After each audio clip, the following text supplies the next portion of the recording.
ശപിക്കുന്നവരെ അനുഗ്രഹിക്കുവിൻ, അധിക്ഷേപിക്കുന്നവർക്ക് വേണ്ടി പ്രാർത്ഥിക്കുവിൻ. ലൂക്കായുടെ സുവിശേഷം 6-ാം അധ്യായം 28-ാം വാക്യം. ഈശോ മിശിഹായിൽ ഏറ്റവും അധികം സ്നേഹിക്കപ്പെടുന്ന മാതാപിതാക്കളെ, സഹോദരീ സഹോദരങ്ങളെ, സാമുവേൽ പ്രവാചകന്റെ 2-ാം പുസ്തകത്തിൽ വിവരിക്കുന്ന ഒരു സംഭവം ഇപ്രകാരമാണ്.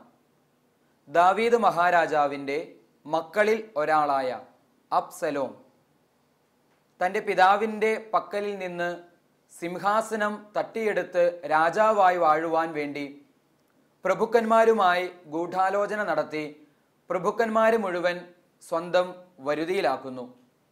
ഈ വിവരമറിഞ്ഞ് ദാവീദ് മഹാരാജാവ് ഭയന്ന് സ്വന്തം പുത്രനിൽ നിന്ന് പേടിച്ച് ഏറ്റവും പ്രിയപ്പെട്ട വിശ്വസ്തരായ അനുചരന്മാരോടൊപ്പം ഓടിപ്പോവുകയാണ്, ഒളിച്ചോടുകയാണ്.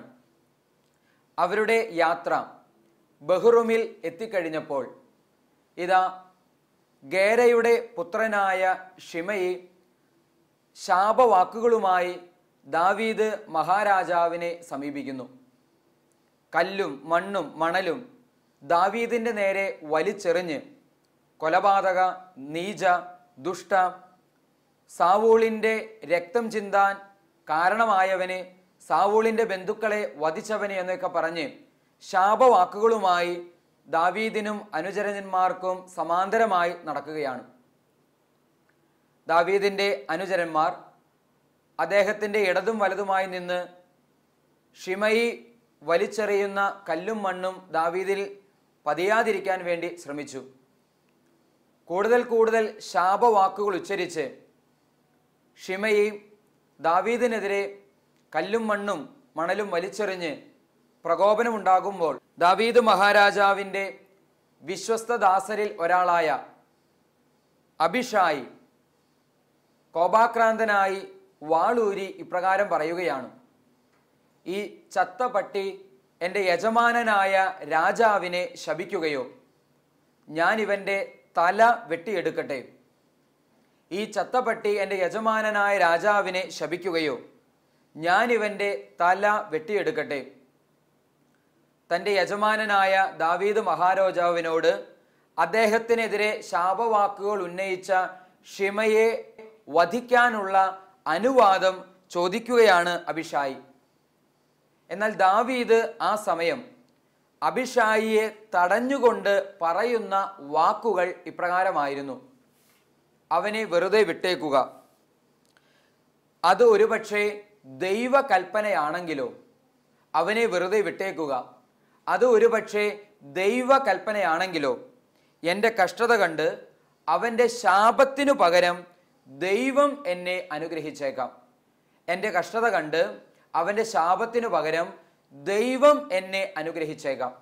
പ്രിയപ്പെട്ടവരെ, ശാപത്തിൽ അനുഗ്രഹം കണ്ടെത്താൻ പരിശ്രമിക്കുന്ന ദാവീദ് മഹാരാജാവ്, ശാപത്തിൽ അനുഗ്രഹം കണ്ടെത്താൻ പരിശ്രമിക്കുന്ന ദാവീദ് മഹാരാജാവ്, ജീവിതത്തിൽ ഒരു ദുരന്തമുണ്ടായപ്പോൾ, ദുരിതമുണ്ടായപ്പോൾ, സഹനമുണ്ടായപ്പോൾ, വേദനയുണ്ടായപ്പോൾ ആ ദുരന്തത്തിലും ദൈവത്തിൻ്റെ അനുഗ്രഹം കണ്ടെത്താൻ പരിശ്രമിക്കുന്ന ദാവീദ് മഹാരാജാവ്.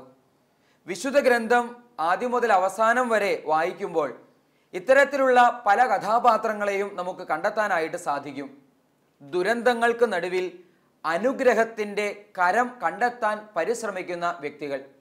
അതിൽ ഒരാളാണ് പഴയ നിയമത്തിലെ ജോസഫ്, പൂർവ്വ ജോസഫിന് നേരിടേണ്ടി വന്ന ദുരന്തങ്ങൾ അചിന്തനീയങ്ങളാം വിധം കഠോരമായിരുന്നു. അദ്ദേഹത്തിൻ്റെ സ്വന്തം സഹോദരങ്ങൾ അദ്ദേഹത്തെ ഈജിപ്തിലേക്ക് അടിമയായി വിൽക്കുകയാണ്. ഒത്തിരിയേറെ സഹനങ്ങളിലൂടെ, വേദനകളിലൂടെ ഈ വ്യക്തിക്ക്, ജോസഫിന് കടന്നു പോകേണ്ടതായിട്ട് വന്നു. എന്നാൽ എല്ലാ സഹനങ്ങൾക്കും ശേഷം അവസാനം ജോസഫ് ഇതാ ഈജിപ്തിൻ്റെ ഭരണാധികാരിയായി ഫറവോയുടെ തൊട്ട് താഴെ സ്ഥാനത്ത് എത്തിച്ചേരുകയാണ്. പിന്നീട് ജോസഫിൻ്റെ സഹോദരങ്ങൾ പട്ടിണി കിടക്കുന്ന സമയത്ത് ധാന്യം തീർന്ന് ധാന്യം കിട്ടുമോ എന്നറിയാൻ ഈജിപ്തിലേക്ക് വരികയും ഈജിപ്തിൽ എത്തിക്കഴിഞ്ഞപ്പോൾ ജോസഫിൻ്റെ കൈവശമാണ് ഇതിൻ്റെ അധികാരമെന്ന് മനസ്സിലാക്കി ജോസഫിനെ സമീപിക്കുകയും ചെയ്യുന്നു. ജോസഫാണെന്നറിയാതെ അല്ലെങ്കിൽ തങ്ങളുടെ സഹോദരനാണെന്നറിയാതെ ജോസഫിന്റെ മുൻപിൽ അവർ ധാന്യത്തിനായി യാചിക്കുകയാണ്. പ്രിയപ്പെട്ടവരെ, ആ സമയത്ത് ജോസഫ് തൻ്റെ സഹോദരങ്ങളെ തിരിച്ചറിഞ്ഞ് അവർക്കെതിരെ പ്രവർത്തിക്കാൻ, അവർക്കെതിരെ ശിക്ഷാവിധി നടപ്പാക്കാൻ, അവരെ കാരാഗ്രഹത്തിലിടാൻ അവകാശവും അധികാരവും ഉള്ള അവസ്ഥയിലായിരുന്നു. തീർച്ചയായിട്ടും എന്തു വേണമെങ്കിലും അവർക്കെതിരെ ചെയ്യാമായിരുന്നു. കാരണം അത്രയും വലിയ ക്രൂരതയാണ് സഹോദരങ്ങൾ ജോസഫിനെതിരായി ചെയ്തിട്ടുള്ളത്. എന്നാൽ ജോസഫ് പ്രതികാരത്തിന് മുതിരുന്നില്ല. ജോസഫ് അവരോട് നിരുപാധികം ക്ഷമിക്കുകയാണ്, നിരുപാധികം പൊറുക്കുകയാണ്. പ്രിയമുള്ളവരെ, ജോസഫ് ഇതാ നിരുപാധികം ക്ഷമിച്ചുവെന്ന് മാത്രമല്ല, തൻ്റെ ജീവിതത്തിലുണ്ടായ ദുരന്തങ്ങൾക്ക് ഒരു ദൈവീകമായ കാരണം കണ്ടെത്തുന്നതുകൂടെ നമ്മൾ ഈ വചനഭാഗത്ത് മനസ്സിലാക്കുകയും ചെയ്യുന്നു. ജോസഫ് ഇതാ തൻ്റെ സഹോദരങ്ങളോട് പറയുന്നത് ഇപ്രകാരമാണ്: എന്നെ ഇവിടെ വിറ്റതോർത്ത് നിങ്ങൾ വിഷാദിക്കുകയോ വിഷമിക്കുകയോ വേണ്ട. കാരണം ജീവൻ നിലനിർത്താൻ ദൈവമാണ് നിങ്ങൾക്ക് മുൻപേ എന്നെ ഇങ്ങോട്ടേക്ക് അയച്ചത്. തൻ്റെ ജീവിതത്തിലുണ്ടായ ദുരന്തങ്ങളെ, ദുരിതങ്ങളെ, വേദനകളെ, സഹനങ്ങളെ, ബുദ്ധിമുട്ടുകളെ ഒന്നും ജോസഫ് പരിഗണിക്കുന്നില്ല. കാരണം ഈ ദുരന്തങ്ങൾക്കപ്പുറത്ത് കാത്തുനിന്ന ദൈവത്തിൻ്റെ അനുഗ്രഹത്തിൻ്റെ പരിപാലന, അല്ലെങ്കിൽ ദുരന്തങ്ങൾക്ക് നടുവിലും ദൈവം എങ്ങനെ പരിപാലിച്ചു, ഈ ദുരന്തങ്ങളിലൂടെ ദൈവം കടത്തിവിട്ടത് എന്തിനായിരുന്നു എന്നൊക്കെ ജോസഫ് തിരിച്ചറിയുകയാണ്, മനസ്സിലാക്കുകയാണ്. ശാപത്തിൻ്റെ നടുവിലും അനുഗ്രഹം കണ്ടെത്താൻ പരിശ്രമിക്കുന്നു. ദുരന്തത്തിൻ്റെ നടുവിലും ദൈവത്തിൻ്റെ പരിപാലനയുടെ കരം കണ്ടെത്താനായിട്ട് പരിശ്രമിക്കുന്നു. പ്രിയപ്പെട്ടവരെ, നമ്മുടെയൊക്കെ ജീവിതത്തിൽ ദുരിതങ്ങളും ദുരന്തങ്ങളും വേദനകളും സഹനങ്ങളും പ്രയാസങ്ങളും ബുദ്ധിമുട്ടുകളും ഒക്കെ ഒരുപാട് ഓരോ ദിവസവും കടന്നു വരുന്നുണ്ട്. എന്നാൽ ദുരന്തങ്ങളുടെ നടുവിലും നമുക്ക് ദൈവത്തിൻ്റെ പരിപാലനയുടെ കരം കണ്ടെത്താൻ സാധിക്കുമോ എന്നുള്ളതാണ് ചോദ്യം. പ്രിയപ്പെട്ടവരെ, ഇലക്ട്രിക് ബൾബ് കണ്ടുപിടിച്ച തോമസ് ആൽവ എഡിസൺ, അദ്ദേഹം ഇലക്ട്രിക് ബൾബിനുള്ള ഫിലമെന്റ് കണ്ടുപിടിക്കുന്നതിന് വേണ്ടി 1000-ലധികം വസ്തുക്കളിൽ പരീക്ഷണം നടത്തി എന്നാണ് പറയപ്പെടുന്നത്. 1000-ലധികം വസ്തുക്കളിൽ പരീക്ഷണം നടത്തിയിട്ടും ഒരു പരീക്ഷണത്തിലും വിജയിക്കാതെ എല്ലാം പരാജയപ്പെട്ടിരിക്കുന്ന സമയത്ത് ഇത് അദ്ദേഹത്തിൻ്റെ സഹായി അദ്ദേഹത്തോട് പറയുന്നു, വെറുതെ കുറെ സമയം പാഴായി, അധ്വാനം പാഴായി, ആരോഗ്യം പാഴായി എന്നൊക്കെ. എന്നാൽ അതിന് എഡിസൺ പറയുന്ന മറുപടി ഇപ്രകാരമാണ്: ഒന്നും പാഴായിട്ടില്ല. 1000 വസ്തുക്കൾ ഫിലമെന്റിന് പറ്റിയതല്ല എന്ന് നമ്മൾ കണ്ടുപിടിച്ചില്ലേ? ഒന്നും പാഴായിട്ടില്ല. 1000 വസ്തുക്കൾ ഫിലമെന്റിന് പറ്റിയതല്ല എന്ന് നമ്മൾ കണ്ടുപിടിച്ചില്ലേ? പ്രിയപ്പെട്ടവരെ, അതുവരെ ഉണ്ടായ നഷ്ടങ്ങളും ദുരന്തങ്ങളും ദുരിതങ്ങളും വേദനകളും ഒന്നും എഡിസന് നഷ്ടങ്ങളായി തോന്നുന്നില്ല. മറിച്ച് അതും ഒരു കണ്ടുപിടുത്തമായി എഡിസൺ എന്ന മഹാശാസ്ത്രജ്ഞൻ മനസ്സിലാക്കുകയാണ്, തിരിച്ചറിയുകയാണ്.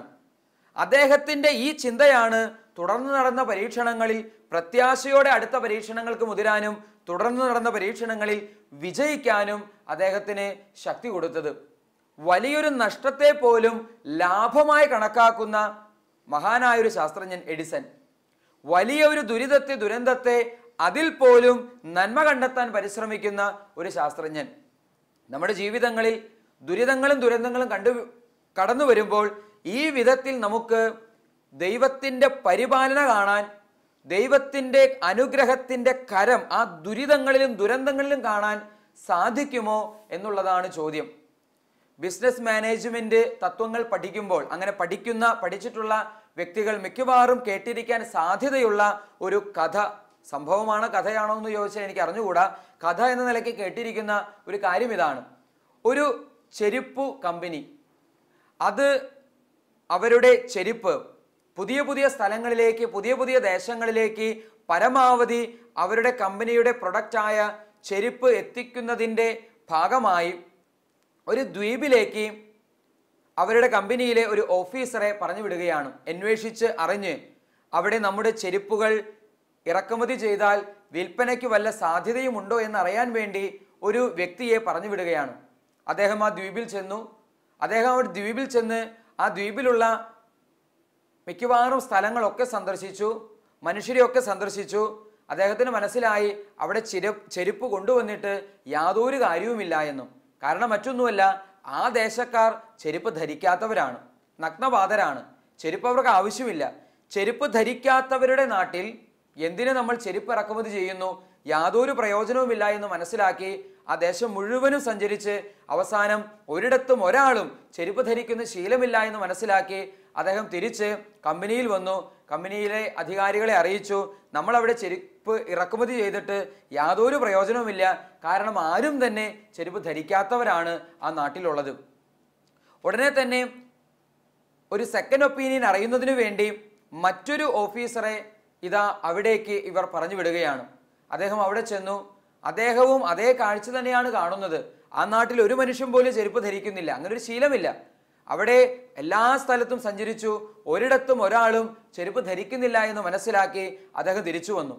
എന്നാൽ അദ്ദേഹം തൻ്റെ മേലധികാരിയോട് പറഞ്ഞ കാര്യം ഇപ്രകാരമാണ്: നിർബന്ധമായും പരമാവധി ചെരുപ്പുകൾ നമുക്കവിടെ ഇറക്കുമതി ചെയ്യണം.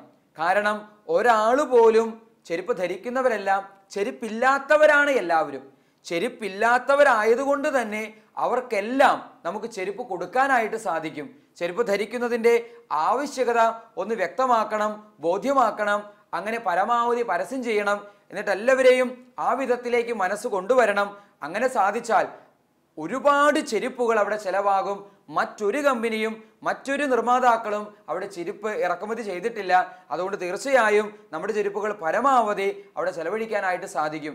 ഇദ്ദേഹത്തിൻ്റെ ഈ നിർദ്ദേശം സ്വീകരിച്ച് കമ്പനി അപ്രകാരം ചെയ്തുവെന്നും അങ്ങനെ അവിടെയുള്ള എല്ലാവർക്കും ചെരുപ്പ് കൊടുക്കാനും ആ നാട്ടുകാർ മുഴുവൻ ചെരുപ്പ് ധരിക്കുന്ന ശീലത്തിലേക്ക് കൊണ്ടുവരാനും അത് കമ്പനിക്ക് ഒത്തിരി ലാഭം ഉണ്ടാക്കിയെന്നും ഒക്കെ ഒരു കഥ പോലെ ബിസിനസ് മാനേജ്മെന്റ് തത്വങ്ങൾ പഠിക്കുമ്പോൾ, ഒരുപക്ഷെ കോമേഴ്സ്, ബികോം ഒക്കെ പഠിച്ചിട്ടുള്ള വ്യക്തികൾ ഈ കഥ ഒരുപക്ഷെ മിക്കവാറും കേട്ടിരിക്കാൻ സാധ്യതയുണ്ട്. ബിസിനസ് മാനേജ്മെന്റിന്റെ തത്വങ്ങൾ പഠിക്കുന്നവർ പലരും, പഠിച്ചിട്ടുള്ള പലരും ഈ കഥ കേട്ടിരിക്കാൻ സാധ്യതയുണ്ട്. പ്രിയപ്പെട്ടവരെ, ഒരേ കാര്യത്തെ രണ്ട് വ്യത്യസ്ത രീതിയിൽ കാണുന്ന വ്യക്തികൾ, ഒരേ കാര്യത്തെ രണ്ട് വ്യത്യസ്ത രീതിയിൽ കാണുന്ന വ്യക്തികൾ, ഒരാൾ അതിലുള്ള അവസരമില്ലായ്മയെ അല്ലെങ്കിൽ തടസ്സത്തെ, പ്രതിബന്ധത്തെ കണ്ടപ്പോൾ ആ തടസ്സത്തിലും പ്രതിബന്ധത്തിലും അവസരം കണ്ടെത്തിയ രണ്ടാമത്തെ വ്യക്തി. ഒരാൾ ഒരു പ്രതിസന്ധിയിൽ പ്രതിസന്ധികൾ മാത്രം കണ്ടപ്പോൾ പ്രതിസന്ധിയിൽ അവസരം കണ്ടെത്തിയ രണ്ടാമത്തെ വ്യക്തി. നമ്മുടെ ജീവിതത്തിൽ തടസ്സങ്ങൾ ഉണ്ടാകുമ്പോൾ, പ്രതിബന്ധങ്ങൾ ഉണ്ടാകുമ്പോൾ അതിൽ അവസരങ്ങൾ കണ്ടെത്താൻ സാധിക്കുമോ എന്നുള്ളതാണ് ചോദ്യം. പ്രിയമുള്ളവരെ, ഇങ്ങനെ പറഞ്ഞു കേട്ടിട്ടുണ്ട്, കഴിവുള്ളവർ, പ്രാഗൽഭ്യമുള്ളവർ തങ്ങളുടെ ജീവിതത്തിൽ അവരുടെ മുൻപിൽ ഒരു കല്ല് കിടന്നാൽ, ഒരു വലിയ വഴിയിലൊരു വലിയ കല്ല് തടസ്സമായി കിടന്നാൽ അതിനെ തടസ്സമായി കാണാതെ ആ കല്ലിൻ്റെ മുകളിൽ കയറി അത് മുന്നോട്ട് കുതിക്കാനുള്ള അവസരമാക്കി മാറ്റുമെന്ന്, അല്ലെങ്കിൽ ഉയരങ്ങളിലേക്ക് പോകാൻ മുൻപിലുള്ള തടസ്സങ്ങളെ കല്ലുകളാക്കി മാറ്റുമെന്നും. പ്രിയപ്പെട്ടവരെ, ഇതുപോലെ നമ്മുടെ ജീവിതത്തിൽ പ്രതിസന്ധികൾ, ഒരുപക്ഷെ തോൽവികളാകാം, ഒരുപക്ഷെ പരാജയങ്ങൾ, ദുരിതങ്ങൾ, ദുരന്തങ്ങൾ, തകർച്ചകൾ, നിരാശ, കടന്നു വരുന്ന ഒത്തിരിയേറെ കാര്യങ്ങൾ ജീവിതത്തിൽ ഉണ്ടാകാം. ഇതെല്ലാം മുന്നോട്ട് കുതിക്കാനുള്ള ആവേശമാക്കി മാറ്റാൻ, അനുഗ്രഹമാക്കി മാറ്റാൻ സാധിക്കുമോ എന്നുള്ളതാണ്. ഇതൊരു സെക്കുലർ ലെവലിൽ മാത്രം ചിന്തിക്കുകയല്ല വേണ്ടത്. നമുക്കിതിൻ്റെ ആത്മീയ വശമൊന്ന് മനസ്സിലാക്കാൻ ശ്രമിക്കാം. ജീവിതത്തിൽ സങ്കടങ്ങൾ കടന്നു വരുമ്പോൾ, ദുഃഖങ്ങൾ കടന്നു വരുമ്പോൾ, ആ ദുഃഖങ്ങളുടെയും സങ്കടങ്ങളുടെയും വേദനയുടെയും നടുവിലും കൂടെ നിൽക്കുന്നൊരു ദൈവത്തെ കാണാൻ സാധിക്കുമോ? അരികിൽ നിൽക്കുന്നൊരു ദൈവത്തെ കാണുവാനായിട്ട് സാധിക്കുമോ? ആ ദുരിതങ്ങളും ഒരുപക്ഷെ എന്നെ കുറെ കൂടെ മെച്ചപ്പെട്ട ഒരു ആത്മീയ വ്യക്തിയാക്കി മാറ്റാൻ ദൈവം സമ്മാനിക്കുന്ന അനുഗ്രഹമായി അതിനെ മനസ്സിലാക്കാനായിട്ട് സാധിക്കുമോ? സ്വർണം അഗ്നിയിൽ ശോധന ചെയ്യപ്പെടുന്നു എന്നുള്ള കാര്യം നമുക്കറിയാം. അഗ്നിയിൽ ശോധന ചെയ്യപ്പെട്ടിട്ടാണ് സ്വർണം സ്വർണമായിട്ട് മാറുന്നത്. ഇതുപോലെ പച്ച ഇരുമ്പ് അഗ്നിയിൽ കിടന്ന് ചുട്ടുപഴുത്ത് അവസാനം ഒരുപാട് അടിയും പ്രഹരമൊക്കെ ഏറ്റുവാങ്ങിയതിനു ശേഷമാണ് മൂർച്ചയേറിയ ആയുധമായി, മനുഷ്യന് ഉപകാരമുള്ള ആയുധമായിട്ട് രൂപാന്തരപ്പെടുന്നത്. നമ്മൾ പലപ്പോഴും കേട്ടിട്ടുള്ളൊരു പഴഞ്ചൊല്ലാണ് തീയിൽ കുരുത്താൽ വെയിലത്ത് വാടില്ല എന്ന പഴഞ്ചൊല്ല്. ഈശോയിൽ സ്നേഹമുള്ളവരെ, ഇതൊക്കെ ചേർത്ത് വെച്ചൊന്ന് മനസ്സിലാക്കാൻ ശ്രമിക്കുക. അനുദിന ജീവിതത്തിലെ സഹനങ്ങൾ, ദുഃഖങ്ങൾ, വേദനകൾ, നൊമ്പരങ്ങൾ കുറെ കൂടെ നമ്മളെ വിശുദ്ധീകരിക്കാൻ, കുറെ കൂടെ ഫലങ്ങൾ പുറപ്പെടുവിക്കാൻ, കുറെ കൂടെ നമ്മളെ ആത്മീയ മനുഷ്യരാക്കി മാറ്റാൻ ദൈവം അനുവദിക്കുന്ന സഹനങ്ങളായി കാണുവാൻ സാധിക്കുമോ എന്നുള്ളതാണ് ചോദ്യം. ഞാൻ ഒരു വ്യക്തിയെക്കുറിച്ച് ഇതിനു മുമ്പ് ഇതുപോലെ സന്ദേശങ്ങളിൽ പറഞ്ഞിട്ടുണ്ടെന്ന് ഞാൻ വിചാരിക്കുന്നു. ഒരു സംഭവം ഇതാണ്. ഒരു മനുഷ്യൻ ഞങ്ങൾ ഈ ധ്യാനമന്ദിരത്തിൽ, ജെറുസലേം ധ്യാനമന്ദിരത്തിൽ ശുശ്രൂഷയിൽ പങ്കെടുക്കാൻ അല്ലെങ്കിൽ ശുശ്രൂഷയ്ക്ക് സഹായിക്കാൻ വരുന്നൊരു മനുഷ്യൻ, വചന പ്രഘോഷണമൊക്കെ നടത്താറുള്ള ഒരു സഹോദരൻ, അദ്ദേഹത്തിൻ്റെ ജീവിതത്തിലുണ്ടായ ഒരു സംഭവം അദ്ദേഹത്തിൻ്റെ വചന സന്ദേശത്തിൽ, അദ്ദേഹം നടത്തിയ ക്ലാസ്സിൽ പറയുന്നത് ഞാൻ കേൾക്കാൻ ഇടവന്നു. ആ സംഭവം ഇതാണ്. ഈ സഹോദരന് ഒരു കാലിന് അല്പം സ്വാധീനക്കുറവുണ്ട്. പോളിയോ ബാധിച്ചൊരു കാല് അല്പം തളർന്നിരിക്കുന്ന അവസ്ഥയാണ്. അതുകൊണ്ട് ശരിയായ വിധത്തിൽ സാധാരണ 2 കാലിനും ആരോഗ്യമുള്ള മനുഷ്യർ നടക്കുന്നത് പോലെ നടക്കാൻ പറ്റാത്ത വിധത്തിൽ ബുദ്ധിമുട്ട് അദ്ദേഹത്തിൻ്റെ ഒരു കാലിന് ഉണ്ട്. ഒരിക്കൽ ഇദ്ദേഹം ഒരു ബസ് സ്റ്റോപ്പിൽ ബസ് കാത്തു നിൽക്കുമ്പോൾ അവിടെ ഒരു ലോട്ടറി വിൽപ്പനക്കാരൻ ദൈവത്തെ സ്തുതിച്ച് പാട്ടുപാടി ലോട്ടറി വിൽക്കുന്നതായി കണ്ടു. വളരെയധികം പ്രത്യേകതകൾ ആ മനുഷ്യൽ കാണാനായിട്ട് സാധിച്ചു. ഈ മനുഷ്യന് 2 കരങ്ങളും ഇല്ല, 2 കൈകളും ഏകദേശം ഈ പകുതിക്ക് വെച്ച് മുറിച്ചു മാറ്റപ്പെട്ട അവസ്ഥയിലാണ് നോക്കുമ്പോൾ നമുക്ക് മനസ്സിലാക്കാൻ സാധിക്കുക. 2 കരങ്ങളും ഇല്ല. മാത്രമല്ല അദ്ദേഹം ഇരിക്കുന്ന സ്ഥലത്ത് തൊട്ടടുത്തൊരു ചെറിയ സ്റ്റൂളിൽ തുണി വിരിച്ച് അതിൻ്റെ മുകളിൽ ജപമാല ഇങ്ങനെ വെച്ചിട്ടുണ്ട്. ഇടയ്ക്ക് ജപമാല ചൊല്ലുന്നു, സ്തുതിക്കുന്നു, ദൈവത്തിന് നന്ദി പറയുന്നു, പാട്ടുപാടുന്നു.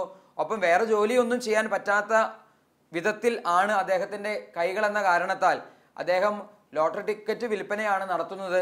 ലോട്ടറി ടിക്കറ്റ് വിൽപ്പന നടത്തിക്കൊണ്ടിരിക്കുകയും ചെയ്യുന്നു. പ്രിയപ്പെട്ടവരെ, അപ്പോൾ ഇദ്ദേഹം ഇങ്ങനെ ദൈവത്തെ സ്തുതിക്കുകയും പാട്ടുപാടുകയും 2 കൈയില്ലാതിരുന്നിട്ടും ദൈവത്തെ സ്തുതിക്കുകയും പാട്ടുപാടുകയൊക്കെ ചെയ്യുന്നത് കണ്ടപ്പോൾ ഈ മനുഷ്യന്, ഈ ഒരു കാലിന് സ്വാധീനക്കുറവുള്ള വചനം പ്രസംഗിക്കുന്ന ഈ സഹോദരന് ഒരു കൗതുകമൊക്കെ തോന്നി. അദ്ദേഹത്തിൻ്റെ അടുത്തേക്ക് പതുക്കെ ചെന്നു. കുറച്ചു നേരം അദ്ദേഹത്തിൻ്റെ സ്തുതിപ്പും പാട്ടുകളും ഒക്കെ ശ്രദ്ധിച്ചു. പിന്നെ പേര് ചോദിച്ചു, പരിചയപ്പെട്ടു, കുറച്ചു നേരം സംസാരിച്ചു. സംസാരത്തിനിടയിൽ മനസ്സിലാക്കാൻ സാധിച്ചു അദ്ദേഹത്തിന് 2 കൈകളും ഉണ്ടായിരുന്നു. ഒരു തടിമില്ലിൽ ജോലി ചെയ്തിരുന്ന വ്യക്തിയായിരുന്നു.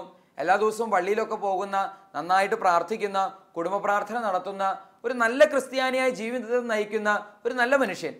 അദ്ദേഹം തടിമില്ലിൽ ജോലി ചെയ്യുന്നു, അധ്വാനിച്ച് ജീവിതം മുന്നോട്ട് കൊണ്ടുപോകുന്നു. എന്നാൽ ഒരു ദിവസം കുറച്ചധികം അദ്ദേഹത്തിന് അധ്വാനിക്കേണ്ടതായിട്ട് വന്നു. അന്ന് രാത്രിയും പകലും ഒക്കെ അധ്വാനിക്കേണ്ടതായിട്ട് വന്നു. എന്തോ ജോലിക്കാരില്ലാത്തത് കൊണ്ടോ എന്തോ അത്യാവശ്യം വന്നതുകൊണ്ടോ ഒക്കെ. അങ്ങനെ 1-2 ദിവസം ഉറക്കമിളച്ചിരുന്ന് അധ്വാനിക്കേണ്ടി വന്നതുകൊണ്ടും പണിയെടുക്കേണ്ടി വന്നതുകൊണ്ടും ഒരു പ്രാവശ്യം അങ്ങനെ ഈ ക്ഷീണത്താൽ തളർന്ന് അദ്ദേഹം ഒരു അല്പസമയം ഉറങ്ങിപ്പോയി. ഈ ജോലി ചെയ്തുകൊണ്ടിരിക്കുമ്പോൾ തന്നെ ഏതാനും സെക്കൻഡുകൾ നേരം ഉറക്കക്ഷീണം കാരണം കണ്ണുകൾ പതുക്കെ ഇങ്ങനെ അടഞ്ഞുപോയി. ആ നിമിഷ നേരത്തിനുള്ളിൽ അബദ്ധവശാൽ ഈ തടി അറക്കുന്ന വാളിലേക്ക് ഇദ്ദേഹത്തിൻ്റെ 2 കൈയും പെട്ടുപോവുകയാണ്. അങ്ങനെ 2 കൈയും അവിടെ വെച്ച് നിമിഷാർദ്ധ നേരം കൊണ്ട് മുറിഞ്ഞു മാറ്റപ്പെടുന്ന അവസ്ഥ, അല്ലെങ്കിൽ മുറിഞ്ഞു നീക്കപ്പെടുന്ന അവസ്ഥ. പിന്നീട് അത് കൂട്ടിച്ചേർക്കാൻ ഒന്നിനും സാധിച്ചില്ല. കൈയില്ലാത്ത അവസ്ഥ അദ്ദേഹത്തിന് വന്നു. എന്നിട്ടും ഈ മനുഷ്യൻ ദൈവത്തിന് നന്ദി പറയുന്നു, സ്തുതിക്കുന്നു. അപ്പോൾ ഒരു കൗതുകം തോന്നി. ഈ വചന പ്രഘോഷകനായ സഹോദരൻ അദ്ദേഹത്തോട് ചോദിച്ചു, എന്നും പ്രാർത്ഥിക്കുന്ന, എന്നും പള്ളിയിൽ പോകുന്ന, എന്നും കൂദാശകളൊക്കെ സ്വീകരിക്കുന്ന, ദൈവത്തോട് ഇത്രയും അടുത്ത ബന്ധം പുലർത്തുന്ന താങ്കൾക്ക് ജീവിതത്തിൽ ഇങ്ങനെ ഒരു ദുരന്തം കടന്നു വന്നപ്പോൾ ന്യായമായും ദൈവത്തോട് സങ്കടം തോന്നേണ്ടതല്ലേ? ഇത്രയും പ്രാർത്ഥനയിലുമൊക്കെ ജീവിച്ചിട്ടും ദൈവം എന്തേ ഇത് അനുവദിച്ചു? ദൈവത്തിന് ഇത് അനുവദിക്കാതിരിക്കാൻ പറ്റുമായിരുന്നല്ലോ. ദൈവത്തിന് ഇതിന് തടസ്സം നിർത്താൻ പറ്റുമായിരുന്നല്ലോ. അല്ലെങ്കിൽ ഈ ഒരു ദുരന്തം സംഭവിക്കാതെ വേണമെങ്കിൽ പരിപാലിക്കാൻ സാധിക്കുമായിരുന്നല്ലോ. എന്നിട്ടും ദൈവം അങ്ങനെ പരിപാലിച്ചില്ല എന്ന് തോന്നുന്നുണ്ടോ? ദൈവത്തോട് വിഷമം തോന്നുന്നുണ്ടോ? ഇല്ല എന്ന് എനിക്ക് താങ്കളെ കാണുമ്പോൾ തന്നെ മനസ്സിലാകുന്നുണ്ട്. കാരണം താങ്കൾ സ്തുതിച്ച് നന്ദി പറഞ്ഞ് ദൈവത്തെ മഹത്വപ്പെടുത്തുകയാണ്. ഇതെങ്ങനെ സാധിക്കുന്നു എന്ന് ചോദിക്കുമ്പോൾ ആ മനുഷ്യൻ വളരെ ഗൗരവത്തോടെ എന്നാൽ ശാന്തമായി തന്നെ അദ്ദേഹം പറയുന്ന കാര്യം ഇതാണ്: ചേട്ടൻ, എൻ്റെ ഈ കൈകളിലേക്കൊന്ന് നോക്കിയേ. എൻ്റെ ഈ കൈ മുറിച്ചു മാറ്റപ്പെട്ട സ്ഥലത്ത് നിന്ന് കഴുത്തിലേക്ക് എത്ര ദൂരമുണ്ട്? ഒരു ചാൺ അകലമേ ഉള്ളൂ. എൻ്റെ ഈ മുറിച്ചു മാറ്റപ്പെട്ട കയ്യിൽ നിന്ന് കഴുത്തിലേക്ക് എത്ര അകലമുണ്ട്? ഒരു ചാൺ അകലമേ ഉള്ളൂ. ആ ഒരു ചാൺ സംരക്ഷിക്കപ്പെട്ടില്ലായിരുന്നുവെങ്കിൽ അന്ന് മുറിഞ്ഞു മാറേണ്ടത് എൻ്റെ കഴുത്തായിരുന്നു. അങ്ങനെയെങ്കിൽ ഞാനിപ്പോൾ ജീവനോടെ ഉണ്ടാകുമായിരുന്നില്ല. അന്ന് മുറിഞ്ഞു മാറേണ്ടിയിരുന്നത് എൻ്റെ കഴുത്തായിരുന്നു. അങ്ങനെയാണെങ്കിൽ ഞാനിപ്പോൾ ജീവനോടെ ഉണ്ടാകുമായിരുന്നില്ല. എൻ്റെ കുടുംബം അനാഥമായി പോയേനെ, പട്ടിണിയിലായി പോയേനെ, ദുരിതത്തിലും ദുരന്തത്തിലുമായി പോയേനെ. കർത്താവ് എൻ്റെ 2 കൈയല്ലേ എടുത്തുള്ളൂ, കഴുത്ത് എടുത്തില്ലല്ലോ, ജീവൻ എടുത്തില്ലല്ലോ എന്ന് പറഞ്ഞ് ഈ മനുഷ്യൻ വീണ്ടും ദൈവത്തെ സ്തുതിക്കുകയാണ്. ഒരു കാലിൻ്റെ സ്വാധീനക്കുറവ് കാരണം അല്പസ്വല്പമൊക്കെ സങ്കടവും മനോവിഷമവും ഒക്കെ ഹൃദയത്തിൽ അനുഭവിച്ചിരുന്ന ഈ വചനപ്രഘോഷകനായ സഹോദരൻ ഇത് കേട്ട് അത്ഭുത സ്തബ്ധനായി നിന്നുപോയി. പ്രിയപ്പെട്ടവരെ, ഒന്ന് ആലോചിച്ച് നോക്കിയേ. 2 കൈയുമില്ലാത്തവർ ദൈവത്തിന് നന്ദി പറയുന്നു, ദൈവത്തെ മഹത്വപ്പെടുത്തുന്നു. എന്നാൽ നമ്മുടെയൊക്കെ ജീവിതത്തിൽ നമുക്കുള്ള കൃപകളെക്കുറിച്ച് ധ്യാനിച്ചാൽ മാത്രം എന്തുമാത്രം അനുഗ്രഹങ്ങളാ ജീവിതത്തിൽ വർഷിക്കപ്പെട്ടിട്ടുള്ളത്. ഈ ജീവിതത്തിൽ വർഷിക്കപ്പെട്ടിട്ടുള്ള അനുഗ്രഹങ്ങളെ പ്രതി കർത്താവിനോട് നന്ദി പറയാൻ നമുക്ക് സാധിക്കുന്നുണ്ടോ എന്നുള്ളതാണ് ചോദ്യം. ജീവിതത്തിൽ നമ്മൾ സ്വീകരിച്ച അനുഗ്രഹങ്ങളെ പ്രതി കർത്താവിനോട് നന്ദി പറയാൻ നമുക്ക് സാധിക്കുന്നുണ്ടോ എന്നുള്ളതാണ് ചോദ്യം. ജീവിതത്തിൽ വേദനകൾ വരുമ്പോഴും ദുരിതങ്ങൾ വരുമ്പോഴും സഹനങ്ങൾ വരുമ്പോഴും അതിനപ്പുറത്ത് നമ്മെ കാത്തു നിൽക്കുന്ന, അല്ലെങ്കിൽ അതിനപ്പുറത്തുള്ള ആ സമയങ്ങളിലും ദൈവം നമ്മളെ പരിപാലിക്കുന്നുവെന്ന് മനസ്സിലാക്കാനുള്ള ആഴത്തിലുള്ള വിശ്വാസവും ബോധ്യവും നമുക്കുണ്ടോ?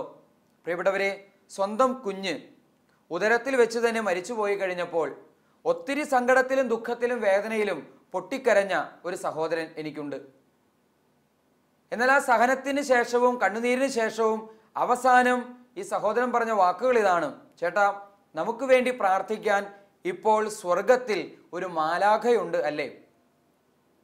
നമുക്ക് വേണ്ടി പ്രാർത്ഥിക്കാൻ സ്വർഗത്തിൽ ഇപ്പോഴൊരു മാലാഖയുണ്ട് അല്ലേ? പ്രിയമുള്ളവരെ, ഒരുപാട് നാള് പ്രാർത്ഥിച്ച് ഒരുങ്ങി സ്വന്തം ജീവിത പങ്കാളി ഗർഭിണിയാണെന്ന് അറിഞ്ഞു കഴിഞ്ഞപ്പോൾ, ഉദരത്തിൽ ശിശു ഉത്ഭവിച്ചു എന്ന് തിരിച്ചറിഞ്ഞു കഴിഞ്ഞപ്പോൾ ആ കുഞ്ഞിനെ വിശുദ്ധിയോടെ സ്വീകരിക്കാൻ വേണ്ടി ഒത്തിരി പ്രാർത്ഥിച്ചും ത്യാഗം ചെയ്തും ഉപവസിച്ചും നോമ്പെടുത്തും ഒക്കെ പ്രതീക്ഷയോടെ പ്രാർത്ഥനയോടെ കാത്തിരിക്കുകയായിരുന്നു ഈ സഹോദരൻ. ഒരുപാട് നാൾ കാത്തിരിക്കുന്ന ഇതാ 5 മാസം 6 മാസം ആയപ്പോൾ പെട്ടെന്ന് ഒട്ടും പ്രതീക്ഷിക്കാതെ കുഞ്ഞ് ഉദരത്തിൽ വെച്ച് തന്നെ അപ്രതീക്ഷിതമായ വിധത്തിൽ മരണമടയുകയാണ്. ഒത്തിരി സങ്കടം ഉണ്ടായിരുന്നു, ഒത്തിരി വേദന ഉണ്ടായിരുന്നു, എന്നെ കെട്ടിപ്പിടിച്ച് ഒത്തിരി കരയുകയും ചെയ്തു. ഇതിനെല്ലാം ശേഷം പറഞ്ഞ വാചകം എന്നെ അത്ഭുതപ്പെടുത്തി. അതിപ്രകാരമാണ്: നമുക്ക് വേണ്ടി പ്രാർത്ഥിക്കാൻ സ്വർഗത്തിൽ ഇപ്പോഴൊരു കുഞ്ഞു മാലാഖയുണ്ട് അല്ലേ? വാട്സപ്പിൽ ഇപ്രകാരം തൻ്റെ സുഹൃത്തുക്കൾക്ക് ഒരു വാചകം ഇപ്രകാരം അദ്ദേഹം കുറിക്കുകയും ചെയ്തു: we got A family Angel in heaven. ഞങ്ങൾക്ക് സ്വർഗത്തിൽ ഒരു മാലാഖയെ, കുഞ്ഞു മാലാഖയെ കിട്ടി. പ്രിയമുള്ളവരെ, ജീവിതത്തിൽ സങ്കടങ്ങൾ ഉണ്ടാകുമ്പോഴും ദുഃഖങ്ങൾ ഉണ്ടാകുമ്പോഴും വേദനയുണ്ടാകുമ്പോഴും അതിനപ്പുറത്തും ദൈവത്തിൻ്റെ ഒരു പരിപാലന, ദൈവത്തിൻ്റെ ഒരു കരുതലുള്ള കരം, ദൈവത്തിൻ്റെ സ്നേഹത്തിൻ്റെ അനുഗ്രഹത്തിൻ്റെ കരമുണ്ട് എന്ന് കാണാൻ, തിരിച്ചറിയാൻ, മനസ്സിലാക്കാൻ നമുക്ക് ഓരോരുത്തർക്കും സാധിക്കട്ടെ. നമ്മുടെ ഓരോരുത്തരുടെയും അനുദിന ജീവിതത്തിലെ സഹനങ്ങളെക്കുറിച്ചൊന്ന് ഓർക്കുക, ദുഃഖങ്ങളെക്കുറിച്ചൊന്ന് ഓർക്കുക, വേദനകളെക്കുറിച്ച് ഓർക്കുക. ഒരുപക്ഷെ ഒരുപാട് രോഗങ്ങൾ ഉണ്ടാകാം, അതിൻ്റെതായ അവശതകളും വേദനകളും ഉണ്ടാകാം. ഒരുപക്ഷെ പ്രിയപ്പെട്ട ആരുടെയെങ്കിലുമൊക്കെ വേർപാട് മൂലമുള്ള ദുഃഖമുണ്ടാകാം. അതല്ലെങ്കിൽ വലിയ സാമ്പത്തിക ഞെരുക്കങ്ങൾ, കടബാധ്യതകൾ ഉണ്ടാകാം. തൊഴിലില്ലാത്ത അവസ്ഥ, വിവാഹ തടസ്സം, യാത്രാ തടസ്സം, ഭവനമില്ലാത്ത അവസ്ഥ, കിടപ്പാടമില്ലാത്ത അവസ്ഥ ഇങ്ങനെയുള്ള പല പ്രതിസന്ധികൾ ഒരു വ്യക്തി അനുഭവിക്കുന്നുണ്ടാകാം. അതല്ലെങ്കിൽ കുടുംബത്തിൽ സമാധാനമില്ല, ജീവിത പങ്കാളിയുടെ മദ്യപാനം തുടങ്ങിയ വേദനകൾ, സങ്കടങ്ങൾ, ദുഃഖങ്ങൾ. ഇപ്രകാരത്തിലുള്ള ദുഃഖങ്ങളൊക്കെ നമ്മുടെ ഹൃദയത്തിൽ നമ്മൾ വഹിക്കുന്നുണ്ടാകാം, ചുമക്കുന്നുണ്ടാകാം. പ്രിയപ്പെട്ടവരെ, ഈ സഹനങ്ങൾ, ദുഃഖങ്ങൾ, ചില സഹനങ്ങളൊക്കെ നമ്മൾ തന്നെ ഉണ്ടാക്കുന്ന സഹനങ്ങളാണ്. എന്നാൽ ചില സഹനങ്ങൾ ഒരുപക്ഷെ ദൈവം അനുവദിക്കുന്ന സഹനങ്ങളാണ്. അത്തരം സഹനങ്ങളുടെ നടുവിലും ദൈവത്തെ കാണുവാൻ, ദൈവത്തിൻ്റെ പരിപാലനയുടെ കരം കാണുവാൻ നമുക്ക് ഓരോരുത്തർക്കും സാധിക്കട്ടെ. സഹനത്തിലൂടെ രക്ഷ ഈ ഭൂമിക്ക് സാധ്യതമാക്കി തന്ന ഈശോ നമ്മെ ഓരോരുത്തരെയും സമൃദ്ധമായി സഹനത്തിൻ്റെയും ദുഃഖത്തിൻ്റെയും മധ്യേ അനുഗ്രഹിക്കുകയും ചെയ്യട്ടെ. പിതാവിൻ്റെയും പുത്രൻ്റെയും പരിശുദ്ധാത്മാവിൻ്റെയും നാമത്തിൽ ആമേൻ.